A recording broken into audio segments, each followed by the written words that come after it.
بسم الله الرحمن الرحيم كتاب أنزلناه إليك مبارك ليدبروا آياته وليتذكر أولو الألباب صدق الله العظيم.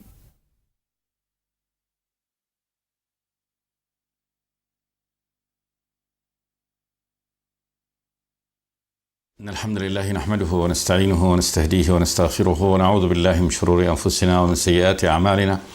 من يهده الله فلا مضل له ومن يضلله فلا هادي له، وأشهد أن لا إله إلا الله وحده لا شريك له، وأشهد أن محمدا عبده ورسوله.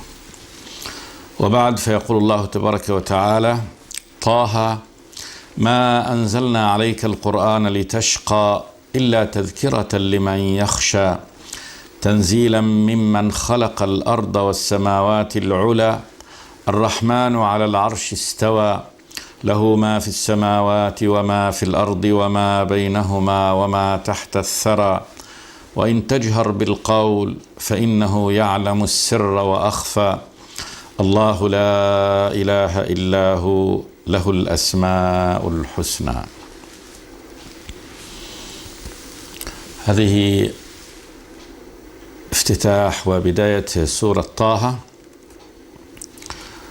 وهذه السورة مكية بتمامها، أي أنها نزلت من القرآن قبل هجرة النبي صلوات الله وسلامه عليه. بدأ الله تبارك وتعالى هذه السورة بهذين الحرفين طه، الطاء والهاء. وشأن هذه الحروف كشأن الحروف التي مضت في كثير من افتتاح السور: ألف لام ميم، ألف لام ميم را، ألف لام را، كاف ها يا عين صاد، حاميم، حاميم عين سين قاف. هذه الحروف المقطعة أفضل ما قيل في تفسيرها، وقد ذكرنا هذا مرارا، هو أنها أدوات تنبيه وإشارة من الرب الإله سبحانه وتعالى إلى أن هذا الكتاب المنزل على عبده ورسوله محمد صلوات الله وسلامه عليه ألفت كلماته من هذه الحروف التي يتكلم بها العرب، حروف العربية، وأن فيها إشارة إلى للعرب الذين شكوا واتهموا النبي صلى الله عليه وسلم في أنه أتى بهذا القرآن من عند نفسه، أو أنه أملي عليه من قوم آخرين، أو أنه علمه غلام كان يجلس إليه. من كل هذه السخافات والقول المختلف الذي قالوه والاتهام للنبي صلى الله عليه وسلم أن هذا القرآن هو من جنس كلامهم بلغتهم، فليأتوا بحديث مثله إن كانوا صادقين. قل فأتوا ب10 سور مثله مفترات، قل فأتوا بسورة من مثله. وعجزوا، وقد تحداهم الله تبارك وتعالى وقال: فإن لم تفعلوا ولن تفعلوا، أن تأتوا بمثل هذا القرآن، فإن لم تفعلوا ولن تفعلوا فاتقوا النار التي وقودها الناس والحجارة أعدت للكافرين. طه حرفان، وليس هذا اسم للنبي صلوات الله وسلامه عليه كما قاله بعضهم بأن هذا اسم من أسماء النبي صلوات الله وسلامه عليه. ولعل الذي دفعهم إلى أن يقولوا هذا اسم هو توجيه الخطاب بعد هذين الحرفين إلى النبي صلوات الله وسلامه عليه: ما أنزلنا عليك القرآن لتشقى. خاطب الله تبارك وتعالى رسوله بقوله: ما أنزلنا عليك القرآن لتشقى. نفى الله تبارك وتعالى أن يكون إنزال هذا القرآن العظيم على عبده ورسوله محمد صلى الله عليه وسلم من أجل شقوته، من أجل أن يحمله ما لا يطيق، بل هذا كتاب الله تبارك وتعالى قد أنزل هداية ونورا وذكرا لعبده ورسوله محمد صلوات الله والسلام عليه، وإنه لذكر لك ولقومك وسوف تسألون. وأن الله تبارك وتعالى لم يكلفه إلا بما كلف به الرسل أولي العزم من الرسل الذين سبقوه، ولذلك جاء في هذه السورة بعد ذلك يعني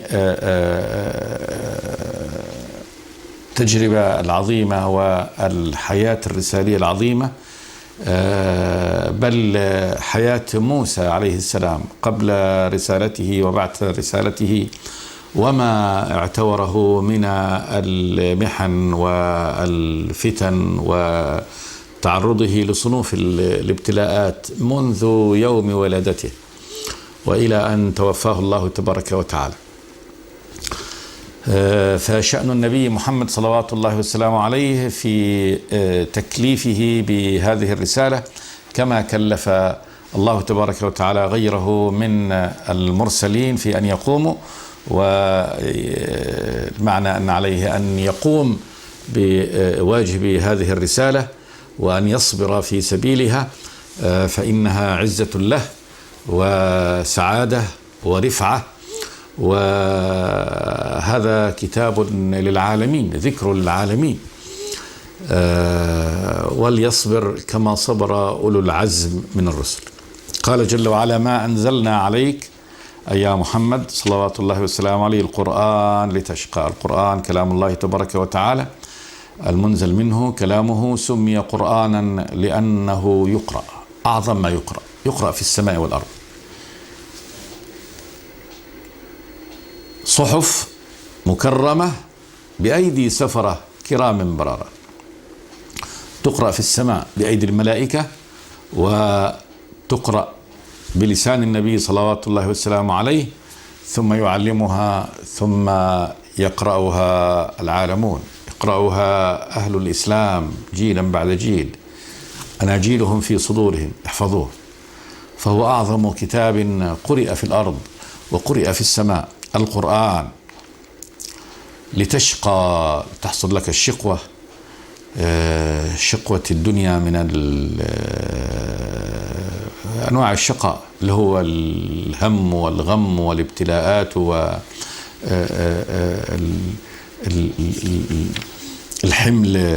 الثقيل الذي ليس وراءه إلا المعاناة والتعب، لا، بل القرآن على غير هذا.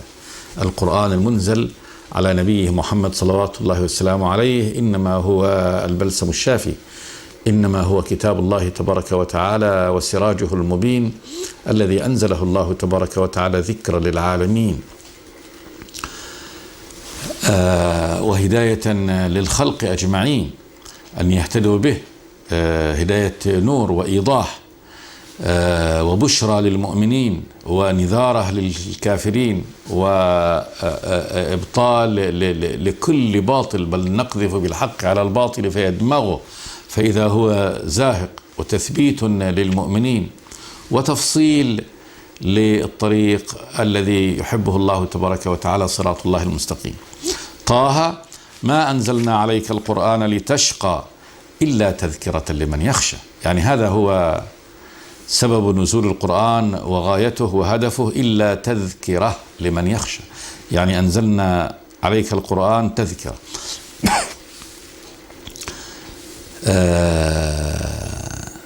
استحضار في الفكر وتوجه بهذا الخطاب إلى عبادة الله تبارك وتعالى وخشيته.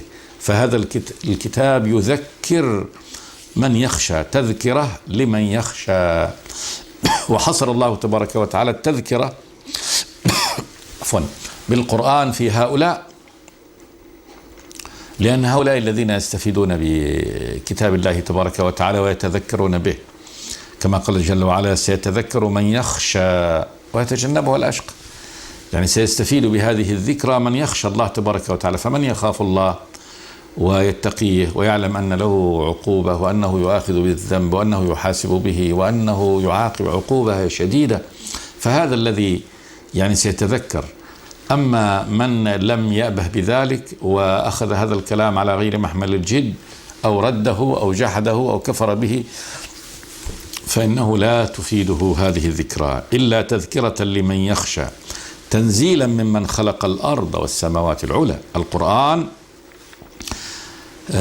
هو تنزيل ممن خلق الأرض، تنزيل من الله. ووصف الله تبارك وتعالى نفسه هنا بأنه هو الذي خلق الأرض والسماوات العلى، فهو الرب الإله العظيم خالق كل هذه السماوات، ما نراها وما نعلمه منها وما لا نعلمه، والأرض التي نعيش عليها، والسماوات العلى بعد ذلك، تنزيلا ممن خلق الأرض والسماوات العلى، وهي 7 سماوات، ولا شك أن حقيقتها وسعتها لا يعلمها على الحقيقة إلا الرب الإله سبحانه وتعالى.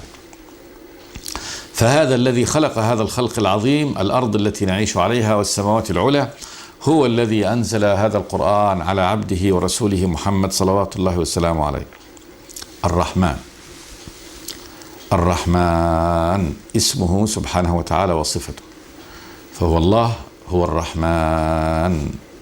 والرحمن هذا اسم مشتق ومتضمن لمعنى الرحمة، وهذا الوزن رحمن يدل على يعني الامتلاء، والله تبارك وتعالى يعني هو الذي وسعت رحمته كل شيء، فكل خلقه قد وسعتهم رحمته سبحانه وتعالى.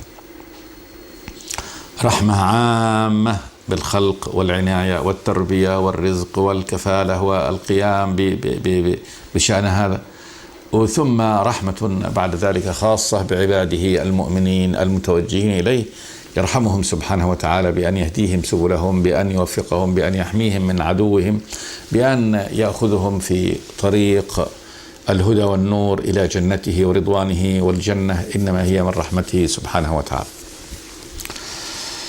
فهو الرحمن الذي وسعت رحمته كل شيء سبحانه وتعالى. على العرش استوى. العرش عرش الله تبارك وتعالى هو سقف هذه المخلوقات فوق السماوات، ولا يعلم سعة هذا العرش وعظمته وزينته إلا خالقه سبحانه وتعالى، ولا يقدر قدره إلا الله، لا يقدر قدر العرش إلا الله، فهو سقف هذه المخلوقات جميعا. والله تبارك وتعالى هو المستوي فوق عرشه استواء يليق بجلاله وكماله سبحانه وتعالى. لا شك أن كيفية اتصاف الله تبارك وتعالى بصفاته لا تعلم الصفة ولا تعلم الكيفية. فالله سبحانه وتعالى وصف نفسه بالرحمة، وصف نفسه بالكلام أنه يتكلم، وصف نفسه سبحانه وتعالى بالاستواء، وصف نفسه بالمجيء، وجاء ربك والملك صفا صفا، ولكن كيفية استوائه وكيفية مجيئه وكيفية كلامه وهذه كلها الكيفيات لا يعلمها يعني الخلق، وذلك أنهم محجوبون عن معرفة كنه ذات الرب سبحانه وتعالى، لا يعرفون ذات الرب تبارك وتعالى. ومعرفة الصفات، كيفية الصفات إنما هي فرع عن معرفة الذات، فالله هو المحتجب عن خلقه بعظمته وكبريائه، لا تدركه الأبصار وهو يدرك الأبصار وهو اللطيف الخبير. الرحمن على العرش استوى، وفي هذا علوه سبحانه وتعالى على خلقه جميعا وقهره لهم جميعا، فهم جميعا يعني في قبضته وتحت قهره وسلطانه سبحانه وتعالى، كما قال جل وعلا: وهو القاهر فوق عباده. كل عباد الله تبارك وتعالى إنما هم يعني تحته وفي قهره سبحانه وتعالى. وقال عن الملائكة: يخافون ربهم من فوقهم ويفعلون ما يؤمرون. فهذا الرب الإله الرحمن سبحانه وتعالى هو الذي أنزل هذا القرآن على عبده ورسوله محمد صلوات الله وسلامه عليه. وفي هذا تعظيم لهذا القرآن، أن هذا القرآن النازل عليك يا محمد إنما هو من هذا الرب الرحمن الإله سبحانه وتعالى الذي خلق الأرض والسماوات العلى، والذي استوى على العرش سقف المخلوقات جميعا. له ما في السماوات وما في الأرض وما بينهما وما تحت الثرى. هذا الإله الرب الرحمن له ما في السماوات، كل ما في السماوات، من مخلوقات، من موجودات، كلها له، فهو خالقها سبحانه وتعالى. وما في الأرض، كل ما في الأرض من هذه الموجودات كلها هي لله تبارك وتعالى، لأن الله هو خالقها وهو متولي أمورها سبحانه وتعالى، متصرف فيها سبحانه وتعالى، فيملكها ملك حقيقي. ملك الله تبارك وتعالى لهذه الموجودات كلها ملك حقيقي، وملك غيره ملك عاري. فملك حقيقي لأن الله يملك رقبتها أولا، يعني يملك ذاتها، هو الذي أوجدها من العدم، وهو كذلك يملك تصريفها.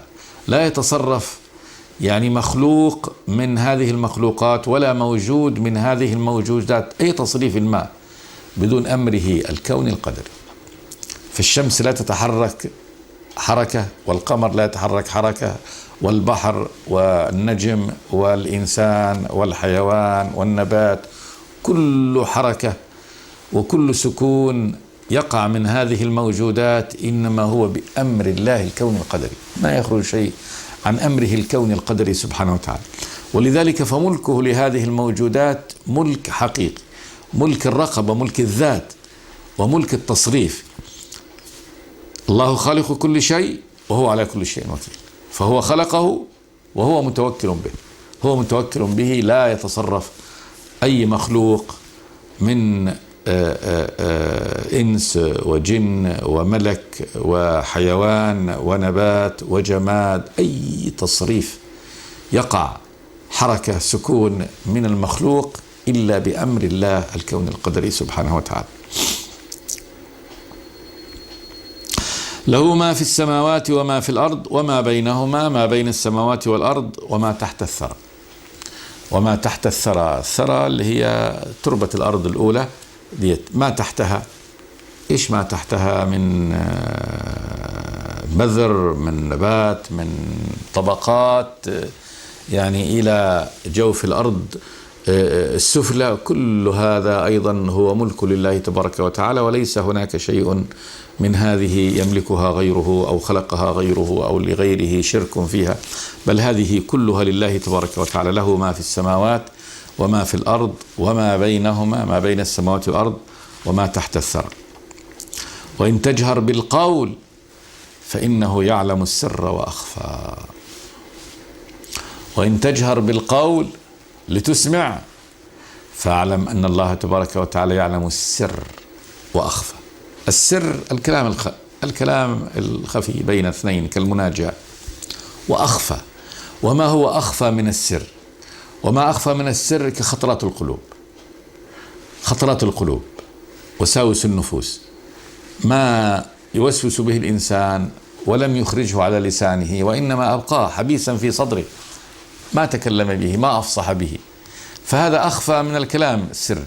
الكلام السري ممكن أن يتكلم الإنسان مع غيره سرا لا يسمع الآخرين، فهذا سر يعلمه الله. وما هو أخفى من هذا مما هو حبيس الصدر،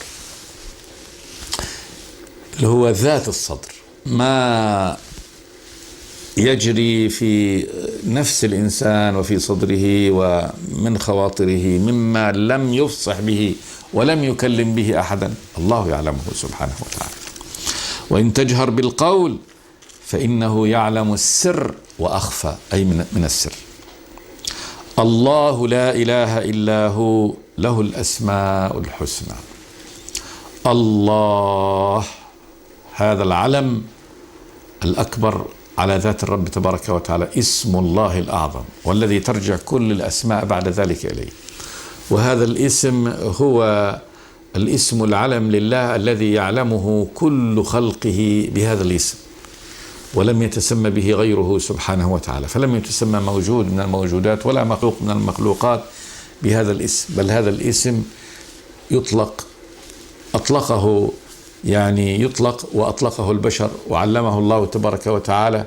إذا أطلق عند الجميع يعني هو خالق السماوات والأرض، رب العالمين سبحانه وتعالى، سواء يعني من يجحد الرب تبارك وتعالى ومن يؤمن به جل وعلا، يعلمون أن الله تعني الله عند من يقولها، يعني أنه رب العالمين خالق السماوات والأرض سبحانه وتعالى. الله لا إله إلا هو، لا إله إلا هو. الإله في لغة العرب هو المعبود، كل ما يعبد تسميه العرب إله،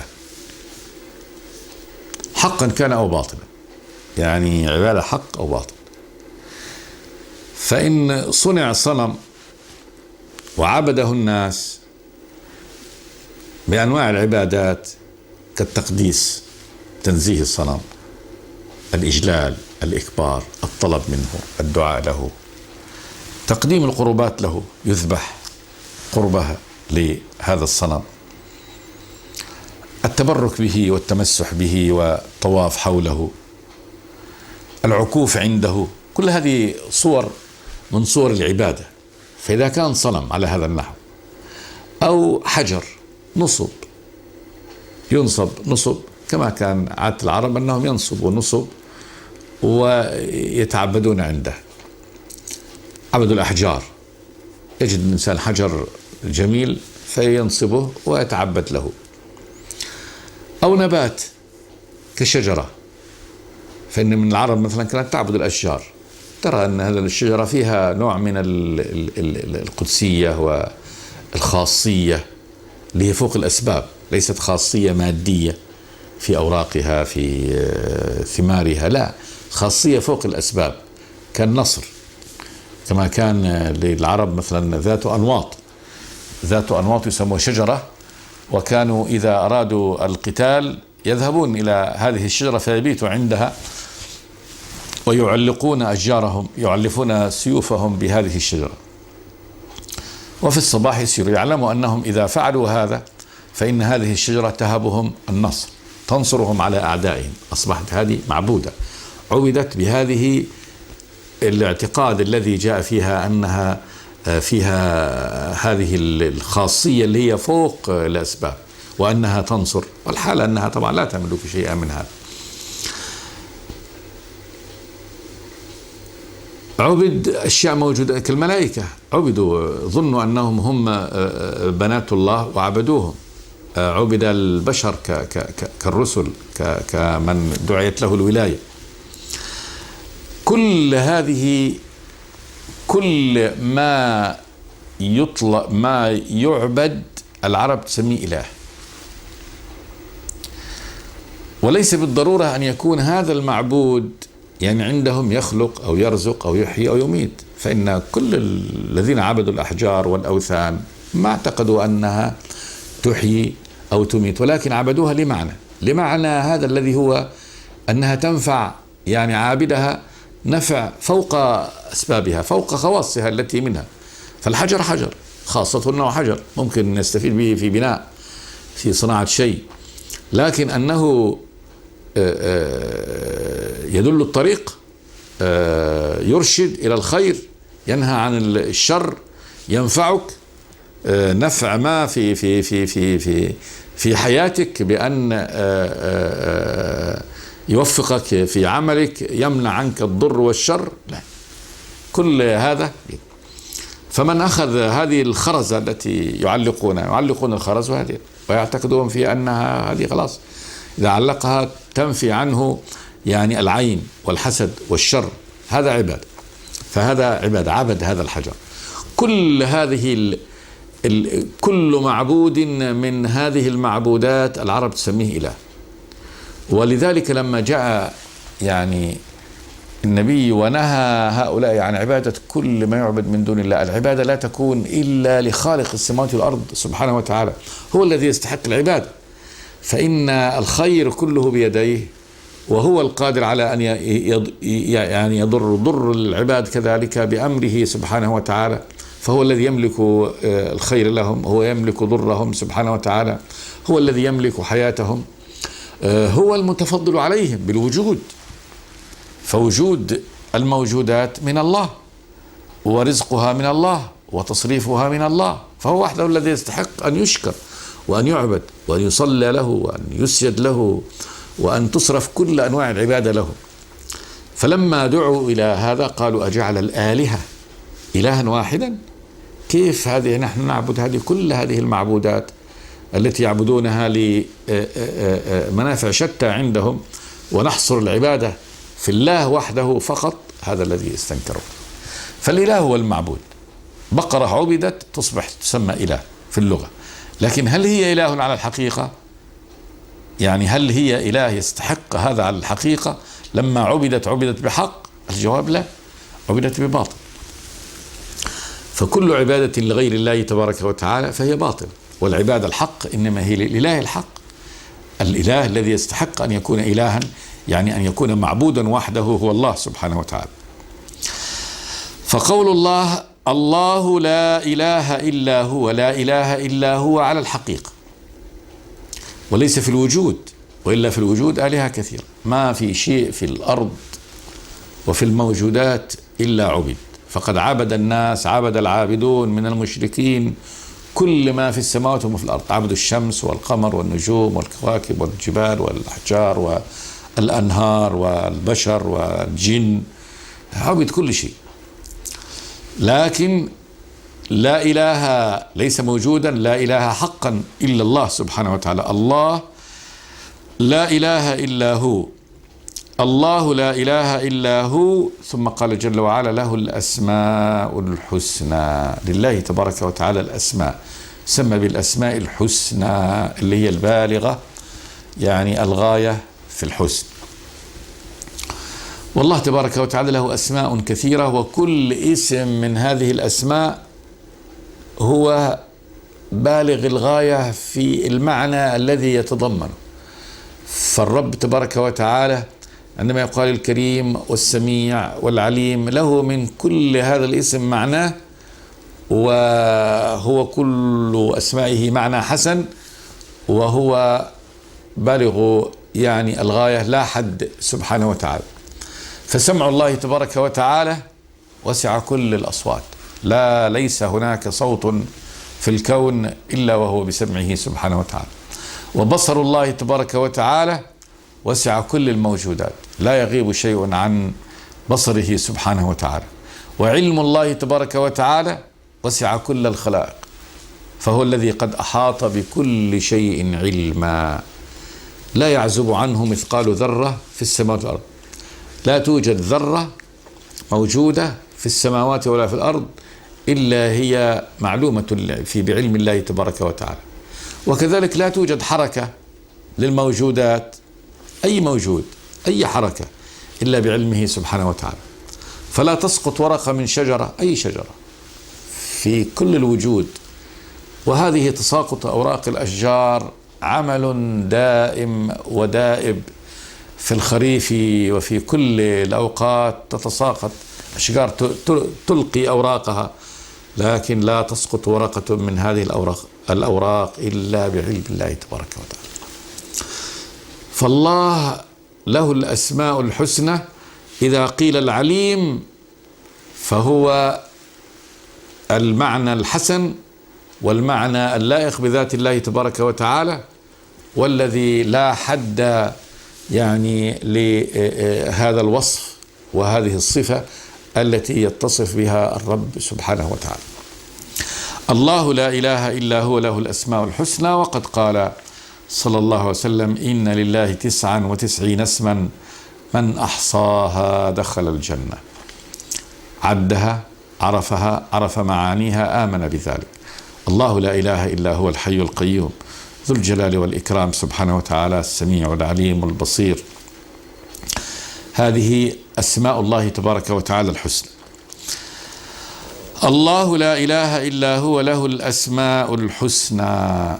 إذن هذا إخبار من الرب الإله سبحانه وتعالى إلى عبده ورسوله محمد صلوات الله وسلامه عليه، أنه يتلقى القرآن من هذا الرب الذي هذه صفاته سبحانه وتعالى. وإنك لتلقى القرآن من لدن حكيم عليم سبحانه وتعالى.